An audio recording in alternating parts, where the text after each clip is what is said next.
Hello everyone, it's Shiloh here with another video tutorial for you with Pajama Crafter stamps. This is our cute card we're going to make today, and just of course as always showing you in real time here so you can see all the detail.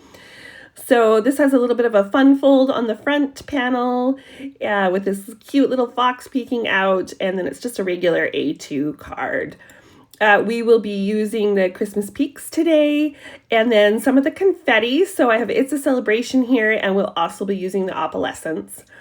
So we're just going to start by stamping out our image, and this is just a scrap piece of Hammermill cardstock because I will be fussy cutting out this fox later, so I don't have to have a perfect square or anything like that when I stamp them out. And I'll stamp them out in Memento because we will be coloring with our Copic markers. And just while we have a moment and I'm stamping away, I'm going to remind everybody to give this video a thumbs up, hit the notification bell, and if you haven't subscribed to Pajama Crafter Stamp or to my channel, please go ahead and do that. We would love to have you here. It really helps us out. Plus then you don't miss any of the upcoming videos. So yeah, go ahead and do that, and we just thank you ahead of time. Thank you. Okay, so we're going to go in and color our fox, and right away I make a mistake. I don't know if you can spot it, but you'll see me fix it here in a bit. Anyways, we're going in with YR24, and I will list all of my Copics below for anybody that is interested in what color combos I'm using.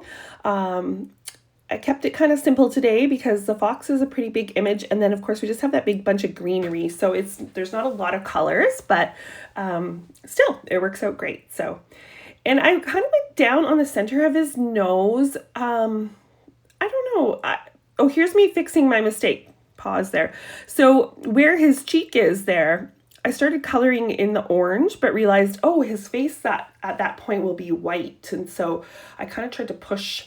And I have to do it a couple times, but I kind of push that color out and it works out fine. So, but yeah, I kind of went down with the darker down his nose, and then shaded it out with a medium and a light tone as well. So it gets lighter around his eyes basically, and then inside his ears. So I watch a lot of coloring on YouTube, or I haven't lately, but and have learned a lot of different things from different people that I've watched, and that was one of the things that I've seen quite a few people do, quite a few people do on their critters, and I just kind of liked the look, so I do that with quite a few of my critters now as well. Definitely you don't have to do it that way, but I like how it looks. So, and I just kind of have to go back in with my medium tone again and just kind of go over top and blend that out a little bit more. And then once again with the light tone, just to finish it off. Sometimes I like to just blend it out a bit more. I don't know if it's my own technique or if it's the different colors. Some colors don't blend as nicely, but I do find sometimes going in with a second layer really helps the blend. So I do that at times. Okay, we're going to go in with his body now. Same colors. We're just basically, as Martin Mayhem would say, rinse and repeat. So we're doing the same technique again for his body. So I'm going to keep his belly white and his paws white as well. So you can see here, there's no line on his little paw there, but I just made my own because I want that little paw to be white. And not that you have to, again, you can do it however you like, but I was just thinking of a fox and how they have white or black paws sometimes. So yeah, I guess you could do it black. They have black tipped ears sometimes. Yeah, so I mean, you can just kind of have as much fun with this as you like. It's your own interpretation of what a little fox looks like, really. And yeah, so we're just going to blend all that out. Same. And then I do go just with that lightest color slightly around the belly just to give it that bit of a blend, because you would never have a super harsh line. It would always be a bit of a blur between the white and the fur, the colored fur, right? Like, and so I just put that lightest tone down, and then we're going to go in with our warm grays. Oh, I just am pushing out some more of that color first. See if I can get a bit more of it to get out of that cheek. And then we're going to use W1 and W00, and then also the zero blender for all of our white areas. So just going to go in with the W1 where there would be a darker shade. And I almost shaded where the, and you could, where the greenery was, but I just wanted to really keep that center white. And I felt if I did any more shading, it would just end up all looking that warm gray color. So yeah, I left it. And then I take the zero after and just blend it into the white, and it just helps it transition into the area where there's no ink, I find. And so it's not really pushing the color out so much as like blending that, so there's no harsh line, is what why I bring that in. So yeah, we're just doing that. We did a little shading under his nose and by his mouth, and then here I go in with that zero blender again and just blur out that line. We're gonna give him some rosy cheeks, so going in with R20 and then R00. And we also use these colors in his ears. I don't know if you saw me do that, but yeah. And blur that out a little bit, and then just give him a little bit of color around his eyes. This is more so that they're not just flat white. So I went in with my blue 000 and 000, and then again with the white, or sorry, the zero. I keep saying white with the zero marker. I don't have a white marker. And I just realized I forgot that one little paw there wrapped around the greenery. So I went back and did that. And here is where we're going to go in with some different shades of green. So I kind of picked 3 markers here, and we're going to go in and do all these like bigger leaves. And then I picked different greens to do all the kind of more pine needle-y type greenery. So yeah, just lots of coloring and blending. And I am definitely not a colorist, so there's probably, my shadowing is probably not perfect. I shouldn't even say probably, it's definitely not going to be perfect. But I just wanted a variety of tones and shades of green in here. I didn't want it to look all the same. And so, I mean, like with any coloring, you can get pretty technical. You can go, this could be beautifully colored, medium colored, quickly colored, and I think it's still going to look beautiful regardless, because it's a really cute image. But yeah, I'm not a colorist, so I still blend out, and I still spend quite a bit of time on my coloring, but ultimately it is going on a card. So I love doing it, but who knows what's going to happen to that card after I give it to somebody, right? So there's a time frame that I'm willing to commit to, and then after that I don't want to do that anymore. And I mean, now that we're already like probably halfway through our coloring, I forgot to mention that I will, of course, if you don't want to watch the coloring, you can just skip it, because I will have the timestamps listed here for you. And if you want to stop your video and speed it up and watch the coloring faster, just make sure you turn your sound off, and you can do that as well.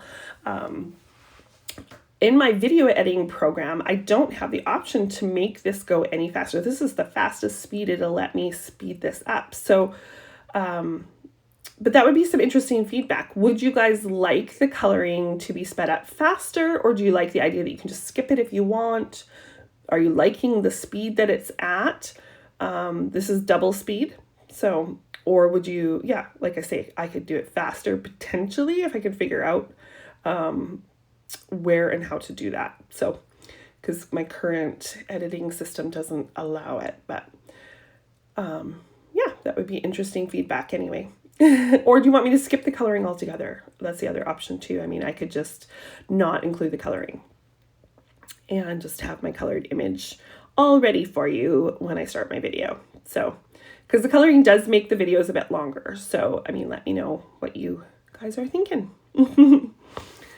And this is where I'm going in with those different greens. So that was a YG. I think I went in with YG 25. Yeah, YG 25, 13, 11, and 63. So just kind of different shades and depths and darkness, and just kind of flicking that all out, like along those, like where you see the pine needles, I guess. Like you just kind of flick on each one, and it kind of gives it a little, it colors it in, but if it's not perfect, it's okay as well, because I kind of go back in and fill in all the areas in the greenery that isn't exactly drawn in there, just because that whole area would probably be, you know, different depths of green, just because you can't see the definition in there, right? If you had a big bow, it would be probably green all the way through. So we just kind of go through and add all our colors really randomly. I was just trying to make it look like there's different tones and shades all over, instead of like, you know, a big clump of one, and, you know, so sort of spread it out, but no real rhyme or reason, just whatever I thought worked good. And as I filled in, kind of take a look at it and decide if it needs any more dark or anything in certain areas, and, you know, you just kind of fill in. And then I think this is where, yeah, this is where I just go in and kind of fill in all the holes. So anywhere that didn't get any color, I just laid some color in there so that it wasn't any white space. And like I say, if that was just one big bow, you would definitely have color throughout the whole thing. It wouldn't have big white gaps where you'd see the sky. So in theory anyway. And you can see that that little cheek is all fixed up, even though that orange did get pushed into the green. The darker green kind of covered it up, and it was pretty watered down, I guess, or, well, it's not really watered down, but like it was very faint, I guess, by the time I got to the other coloring, because of using that zero blender and pushing that color out. So it worked out well in the end. So always give that a try, I guess, before you start panicking or thinking that you got to start all over and restamp an image. I have corrected a lot of things with my zero blender, gotten away with a lot of stuff, and it's amazing what, you know, once you start adding the other colors, what you can get away with, and no one's gonna know except for you. We're just gonna go in for those berries now, and just using 3 shades of red. This is my main red color combo. So we've got our 8-9, our 29. Oh, let me just make sure I'm telling you the right colors. Oh my gosh. And our 24, I believe it is. Yeah. Anyway, I will list them below. So even if I'm not saying the right words right now, they will be correct in the description. So sorry about that. I have a hard time seeing because I'm doing this voiceover on my phone, and those little lids are hard to see from here for me, even with glasses on. So yeah, if you're seeing it on a bigger screen, I am trying to get better at putting my lids up for you, but not always perfect at it. So that's why I list them below. And now we're going to do our cinnamon sticks, and these end up mostly covered in the end, but I still colored them in because you just never know when you're placing all your embellishments and stuff how things are going to work out. And if it, you know, if it peeked through or something like that, I'd rather them just be colored. So I did just quickly color them in, and they weren't very hard or complicated to color. So yeah, there is our little foxy guy. We're going to fussy cut him out now, and through the power of editing, that happens super quickly today. If only fussy cutting was like that in real life. Okay, and there is our cute little guy all colored. We are going to, of course, add some shimmer and shine to him. So I'm going in with my Christmas red stickles, and we're just giving each one of those little berries a little dot. So I didn't fill in the whole berry with that stickle, but just give it a little dot.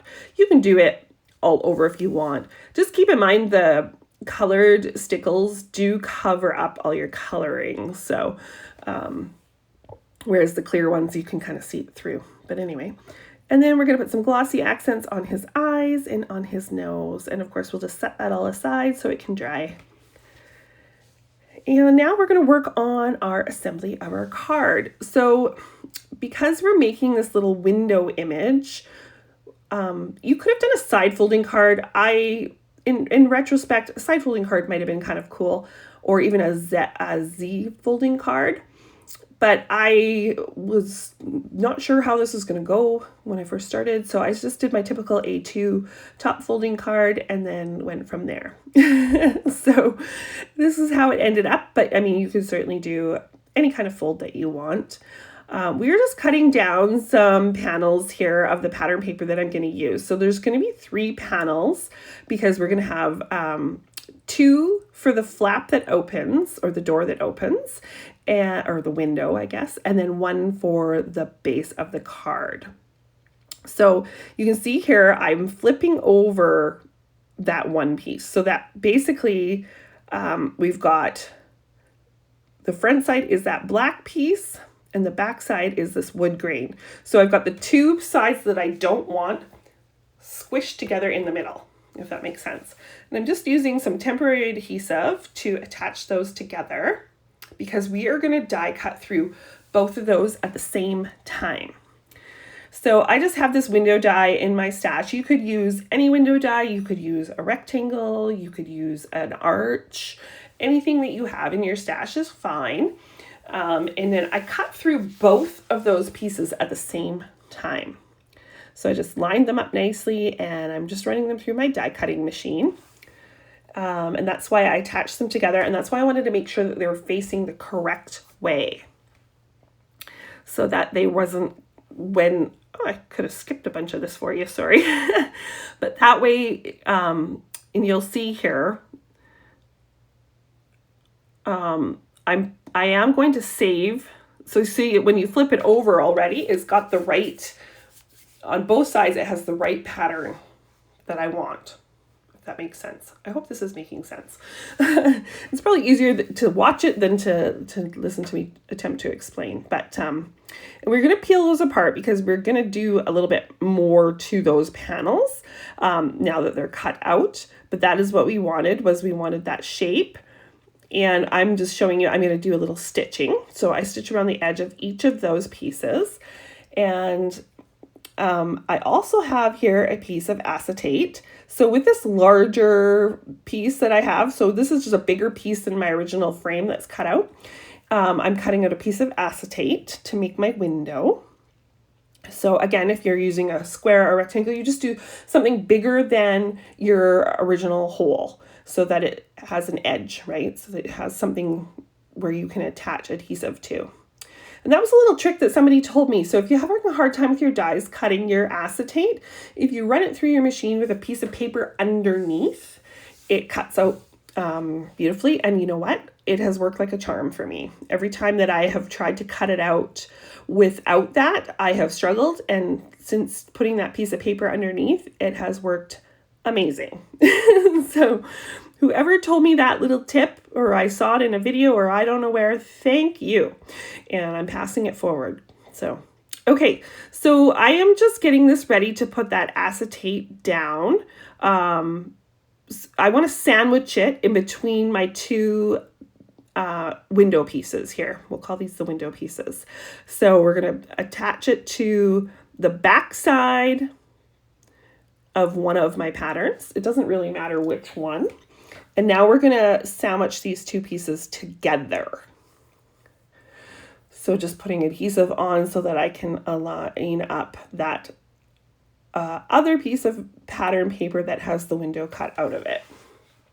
And you'll see me do that here in just a moment. I normally cut all of that out. I don't know. I thought I did that. So sorry. I guess that might be why this video is a little bit longer.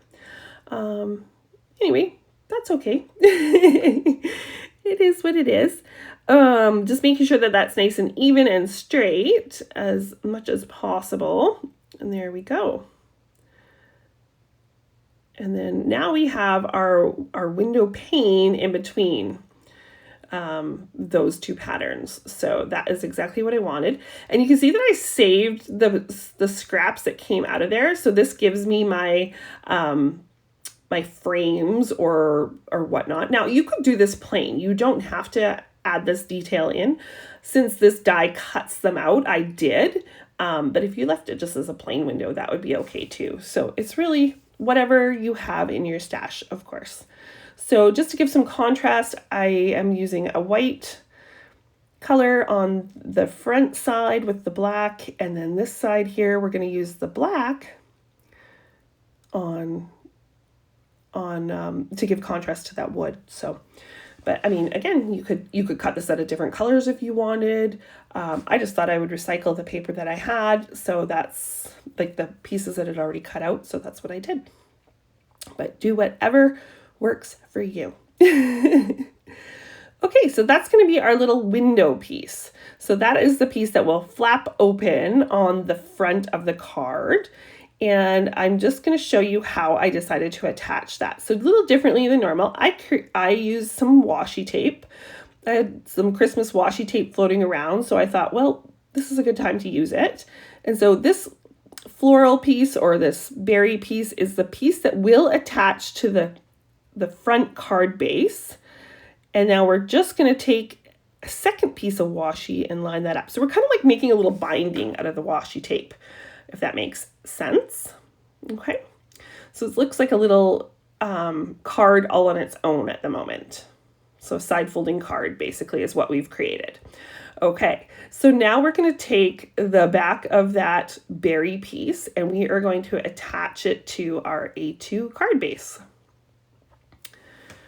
So yeah, that's how easy it was to make that little fold or flap. So that's something that, you could do with any little fun fold, really, if you wanted to use up some of your washi tape. Plus it adds a little bit of a decoration, I guess, to your card. So yeah, I mean, you can certainly do that with making your paper bigger and, scoring it. But I just thought, hey, this is a great way to use some washi and it gives the same effect. So, yeah. Okay, so we're going to make, decorate this up, I guess, a bit. And I wanted to add some twine. So I'm just going to wrap it around the front here of that window piece and tie a bow on the front of the card. So I love using like a lot of this stuff up. It sounds so funny, but like washi tape, I hardly ever pull out my washi tape. And then with my twine, I have yards and yards of it. So I like getting to use it. And I did tie this bow down a little bit, like probably a third of the way down from the top, because I know that I'm going to add some embellishments to the rest of that corner. So I just wanted to leave room for that. Okay, so that's what we got so far. And now I'm going to show you I just die cut out a bunch of random sprigs that kind of looked like pine, or, that could work like as a Christmas greenery, basically. So again, whatever you have in your stash, this would still work if it's just regular leaves. It doesn't have to be, piney. It could be any kind of leaf, but that's what I was thinking. So I went with the closest thing that I had. And then I also have some random snowflakes cut out there in white and kind of a silvery shimmery paper, and then black. So again, just whatever you have. Those ones actually were scraps that I had floating around in my stash from previous projects. I never get rid of them. I just save them. And so they are organized, so that's helpful. But yes, I was able to just dig those out of my stash and they worked perfectly. So that's what I did. And this is my go-to combo for inking up leaves when I die cut them. So I've got Wilderness. I can't even. What's it called? It's not something Wilderness. Oh my gosh. I'll look it up for you in just one sec. And bundled sage, peeled paint. And I usually use pine needles as well. Okay, the Wilderness one is, what is it called? It's going to bug me now. I'm just looking. Gosh, you guys. Where is it? Rustic Wilderness. Oh my goodness. You'd think that I probably could have spouted that off any other day, but of course, just because I needed to know today. Anyway, we're just working on our little snowflakes. So I'm going to layer up this one here. Just using my hot glue gun and this shimmery black button that I happen to have in my stash. It's always nice to, there's a lot of random buttons that I got years ago that I thought, oh, I just had to have them, and they've just sat in my stash. And anything with these sparkles, I don't know, I've just struggled with using them, but I'm finding for Christmas projects, I'm really liking them, and so they are starting to get used. But it's not too often that you get to use a black one for Christmas, so this worked out really well. I do love when there's black in the Christmas paper lines. I don't know why, but that's just one of my favorites. So yeah, so we're going to just make a little cluster here on the side or the top corner there. And so I'm going to use some of these little bits of greenery. Sorry, you keep seeing my arm. I'm reaching for things and I'm not sure what I'm trying to grab there. Sorry, I can't see. Oh, there we go. My little needle so that I can poke out the bits there that are didn't quite get die cut out. And here we go. We are just punching those little pieces out so that they are all perfectly ready to go. And yes, okay, so we can now start sticking these down. So just make your own little cluster however you like. I kind of went with the rule of the odd numbers. So I did 3 snowflakes on my front, you will see. But I did add greenery to both the areas that I put snowflakes on. So I guess it's kind of an odd thing when you're describing it, greenery and snowflakes. But it just made the card look really pretty. And so that's what we went with. So yeah. And yeah, just adding some foam to the back of, one of those snowflakes, adding in, like sometimes I'm sticking these boughs together. I think I'm working on that bottom corner right now, and it's tucking things in as needed. So I did one at the bottom, and then we're going to do 2 snowflakes at the top. So the rule of doing odd numbers doesn't always mean they have to be together at the same spot. So yeah, I'm just kind of trying to tuck that up so that it's not in the way of my window. I didn't want to have to do anything on the back side of that window where you can see adhesive really bad or anything like that. So I was kind of trying to tuck it around the edges so that you might be able to see a peek of it through, but you're not going to see like a big blob of glue or something like that. So just something to keep in mind because it's clear. So if you chose to do this technique and wanted it to go more onto the window, when you open it up, you're going to see the backside of anything that you put on. So you just want to then think about how you're going to address that if you want to or not. But yeah. Okay, I'm going to take this paper and see how there's all these little presents on here.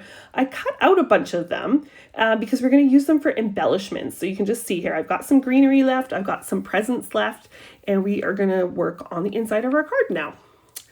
So this is where our fox comes in, and we're going to stick him down so that you can see him peeking through the window. So my fingers were just going to be too in the way, so I took tweezers so that I could kind of close the card and put him so his eyes were kind of peeking through the window. And there we go, able to stick him down. So that helped. My fingers were just too fat. I couldn't close that window enough to see where his eyes were going to be peeking. So the tweezers were a good use. And now we're going to decorate our little foxy guy here. And this is where I say I did end up kind of covering up a lot of that cinnamon sticks, but that's okay. And we were just gonna put some greenery, and then we're gonna put a little grouping of these presents kind of down at his feet. So yeah, it just kind of, I guess, resembles Christmas. Maybe a Christmas tree, him kind of peeking out with all the Christmassy things around him, peeking outside to say hello. So I just kind of play around a little bit with composition, and you'll see like that one way up high looks kind of funny, but we're going to add in that greenery and some of the other presents, and you won't see the bottom of it. So that's something to keep in mind too. So it's a way to look at your pattern paper a little differently. You can use it as embellishment sometimes. So I didn't want, and I could have stamped out a bunch of gifts, because paper or Pajama Crafter Stamps has lots of different sets that, you know, for happy birthday and such, that have little gifts. So I could have stamped all them out and colored them and cut them out, and I could have definitely used gifts that way as well. But I chose to just use up that paper. I had it pulled out because I liked the colors with what I had already, and I was like, not going to end up using it on my card, but then I realized, oh, I could cut out all those little presents and that would make a cute little cluster. And so that's what I did. So it's just whatever you like, but it is a way to look at paper differently. Often we, you know, only think, oh, I have to use it as a piece of paper, but you can cut it out and use it as embellishments as well. So yeah, and that was just a little scrap that I had, a couple little scraps. So it was a great way to use some of it up. It was almost too small for our card anyway, so. And we're going to add some of the opalescence confetti. These are my favorite confettis. Or sequins, or whatever you want to call them. They are flat like a sequins, and they are kind of an iridescent color. They're beautiful, and they pick up any color that you know, kind of put behind. Add a little sparkle. They're kind of clear. Yeah, they're really pretty.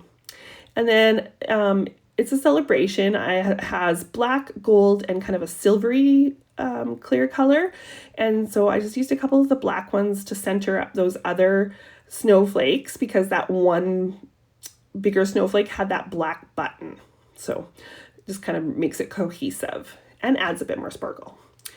We are going to stamp out our sentiment, again, just on a scrap piece here. I save all my scraps, can you tell? But hey, this is why, because this piece is great for sentiments still. So, you know, I'm not going to get rid of it. Our cardstock in Canada, this hammer mill cardstock, I know a lot of people use it. It is significantly more expensive here in Canada. So, yeah, I do tend to hoard my scraps. That was my mini frog dance break, by the way. Okay, so we're going to die cut this guy out, and I'm just going to show you a bit of a trick.